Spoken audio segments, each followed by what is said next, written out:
Sekarang kita masuk kepada keanjalan penawaran. Last kali keanjalan, iaitu keanjalan penawaran. Keanjalan penawaran ni sama seperti keanjalan permintaan harga. Sama ya. Okey. Apa yang kita nak hafal ialah definisi, rumus dan cara menghitung. Ya, definisi, rumus dan cara menghitung. Apakah yang dimaksudkan dengan keanjalan penawaran? Ya. Okey, keanjalan penawaran ialah satu kaedah untuk mengukur peratus perubahan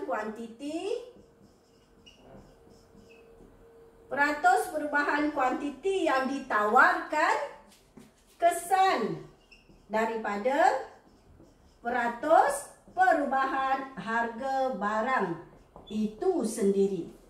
Ya, kita nak lihat hubungan antara harga barang itu dengan kuantiti yang ditawarkan.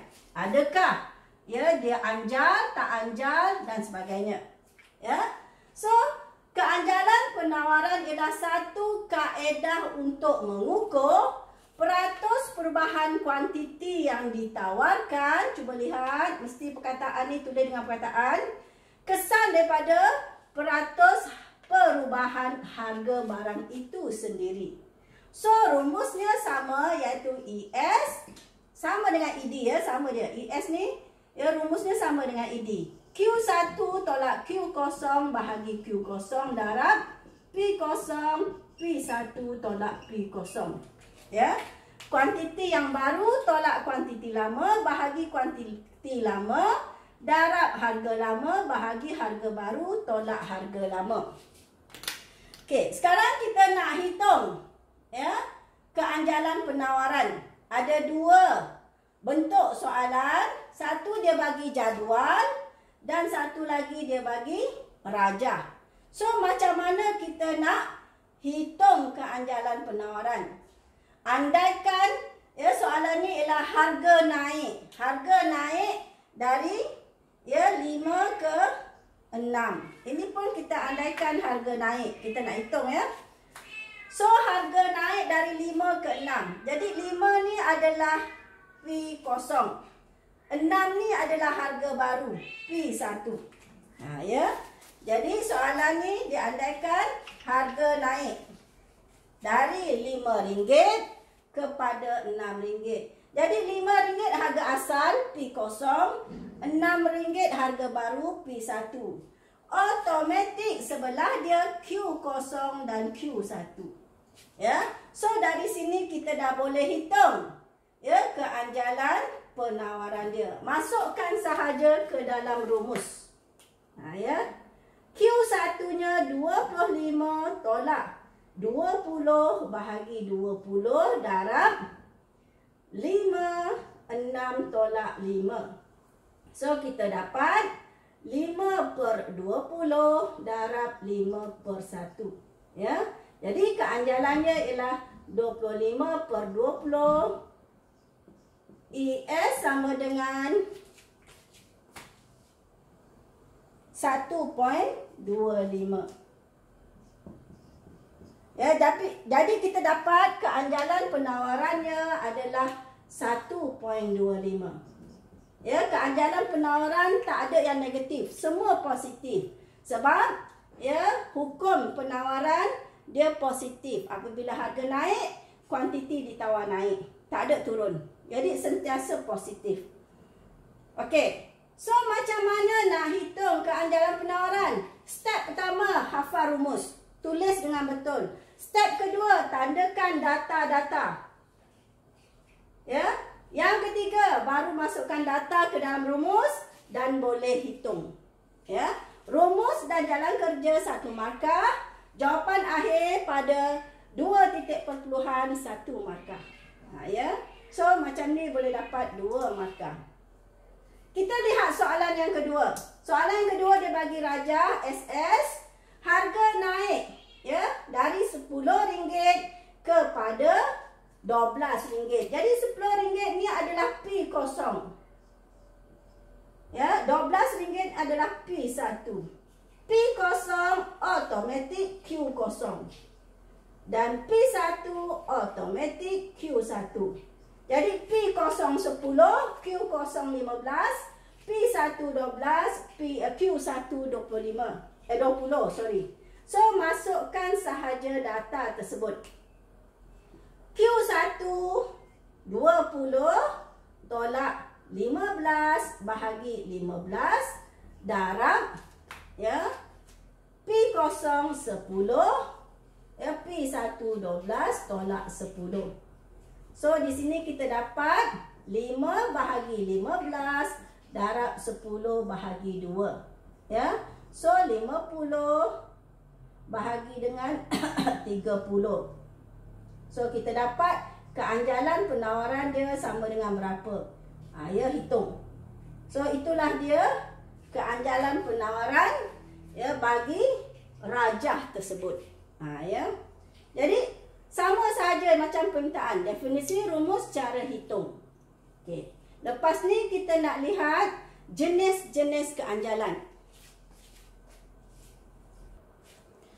Jenis-jenis keanjalan penawaran macam permintaan juga ada 5 jenis. Ya. Ada 5 jenis keanjalan. Ya, iaitu anjal, penawaran anjal, penawaran tak anjal, penawaran anjal 1, penawaran anjal sempurna, penawaran anjal tak sempurna. Kita lihat satu dulu.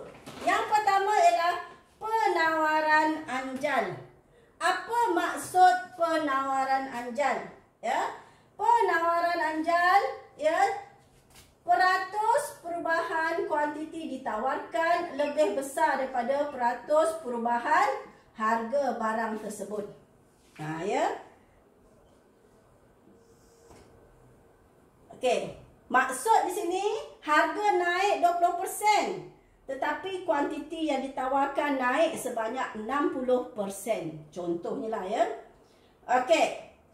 Nilai perkali keanjalan silangnya adalah lebih besar dari 1. Ya, lebih besar daripada 1. Ya. Okey, kita lihat keluknya landai. Ya, keluknya landai. Okey. Apa penawaran barang mewah ni, jenis barang macam mana ya? Barang mewah. Penawaran anjal ni penawaran bagi barang mewah. Ya, barang mewah. Ini penawaran dia anjal biasanya. Ya. Okey, kita lihat penawaran yang tidak anjal. Ya. Penawaran yang tidak anjal ialah peratus perubahan kuantiti yang ditawarkan ya kurang daripada peratus perubahan harga. Ya. Harga naik 50%.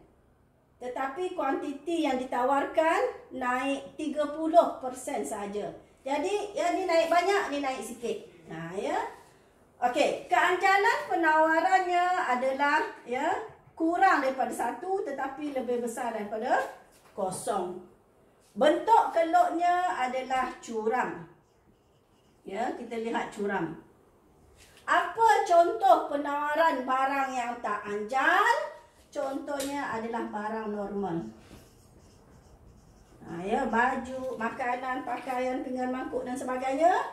So, ini penawarannya adalah ya tak anjal. Kita lihat ya penawaran yang anjal 1. Ya, anjal 1 keluknya bermula daripada titik origin sini. Ya, ini anjal 1. Di sini. Ya. Okey, apa maksudnya? Ya, penawaran yang anjal. Ya, penawaran yang anjal 1 ni peratus perubahan kuantiti ditawarkan sama dengan peratus perubahan harga. Ya, harga naik 10%. Kuantiti yang ditawarkan juga naik 10%. Ya, di mana keanjalan penawarannya sama dengan nilai 1. Ya. Keluknya seperti ini bermula dengan titik 0. Okey. Ya. So keluknya ya, keluk bermula dari titik asalan ataupun origin ataupun kosong. Mana-manalah. Ya, bermula dari sini. Okey. Kemudian anjal sempurna. Ya. Anjal sempurna, ya. Peratus perubahan kuantiti yang ditawarkan, ya, tidak dipengaruhi oleh harga. Ya, tidak dipengaruhi oleh sebarang perubahan harga. Ya. Maksudnya harga naik ke, ya, harga turun ke, ya, kuantitinya, ya, yang ditawarkannya adalah, ya, pada harga tersebut. Ya, infinity ataupun ya, infinity. Ya, maksudnya tidak terhingga. Ya, jadi penawarannya tidak dipengaruhi oleh sebarang perubahan harga. Ya, bila anda hitung keanjalan penawaran, awak akan dapat, ya, seperti ini. Okey. Bentuk keluknya adalah selari dengan paksi kuantiti. Ya. Okey, tidak anjal sempurna. Ya, perubahan harga tidak mempengaruhi kuantiti yang ditawarkan. Ya.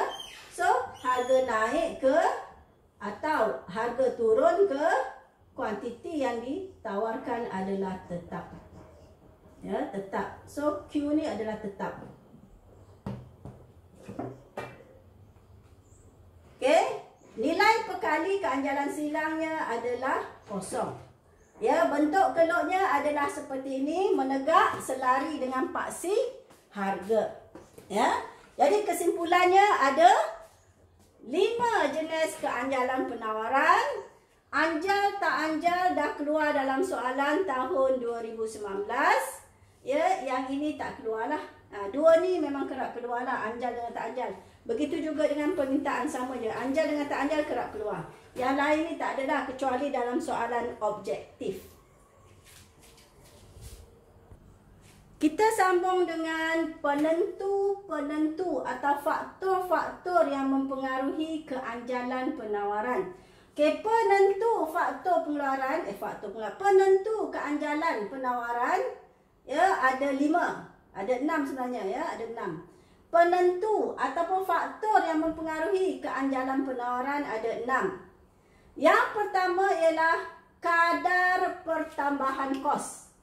Jika nak tambahkan barang, ya, kosnya naik sedikit. Jika kos naik sedikit sahaja, maka keanjalan penawarannya adalah anjal. Sebaliknya, jika nak tambahkan barang menyebabkan kos naik banyak, maka keanjalan penawarannya adalah tak anjal. Ya. Okey, bekalan faktor pengeluaran. Faktor pengeluaran tanah buruh modal usahawan. Ya. Kalau faktor pengeluaran dia banyak, bekalan bahan mentah dia banyak, ya, maka keanjalan penawarannya adalah anjal. Ya. Sebaliknya, kalau faktor pengeluaran atau sumber ekonominya sedikit, maka keanjalan penawarannya adalah tak anjal.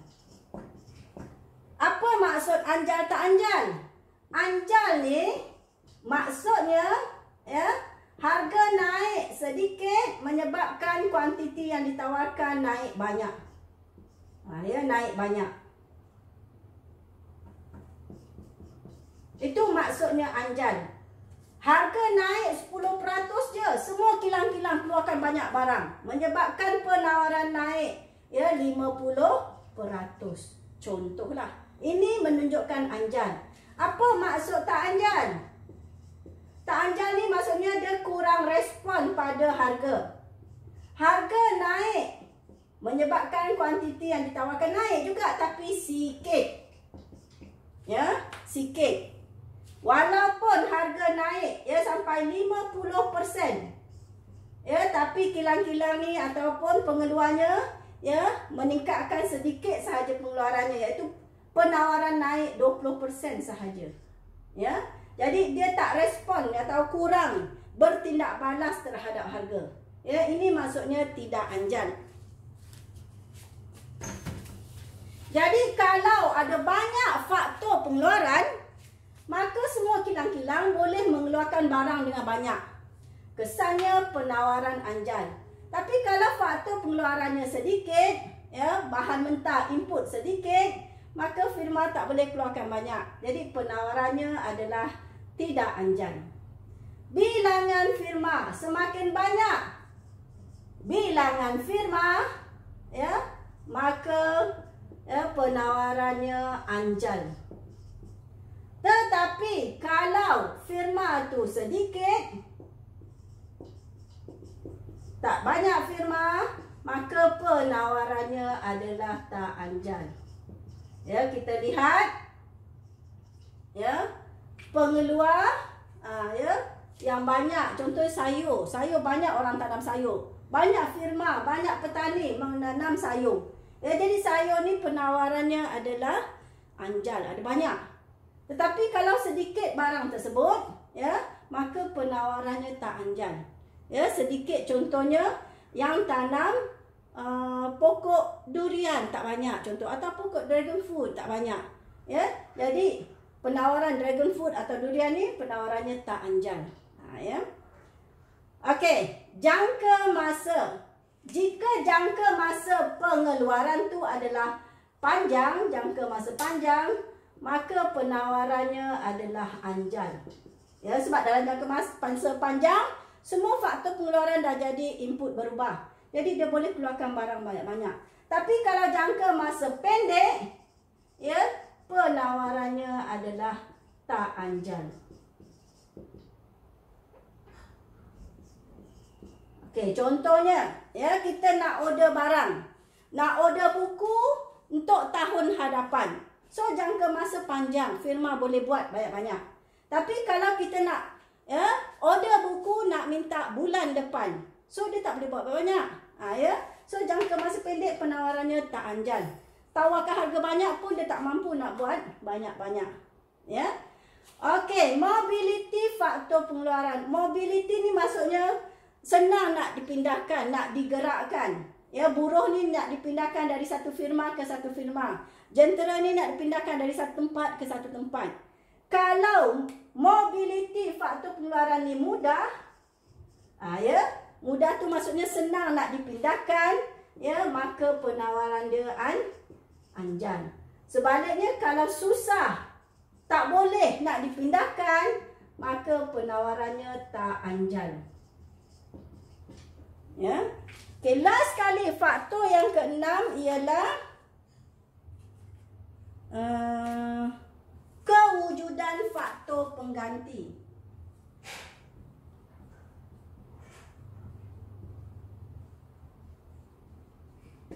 Ya, faktor pengganti. Faktor pengeluaran tu ada faktor pengganti. Contohnya kalau buruh, ya, buruh tempatan, faktor penggantinya adalah buruh import.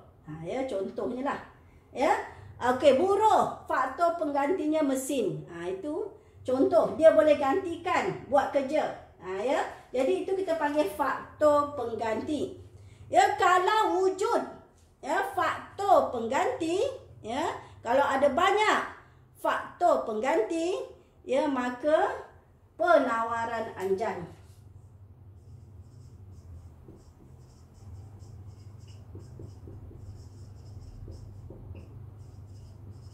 Sebaliknya kalau tiada atau kurang faktor pengganti, ya, maka penawarannya adalah tak anjal. Ya.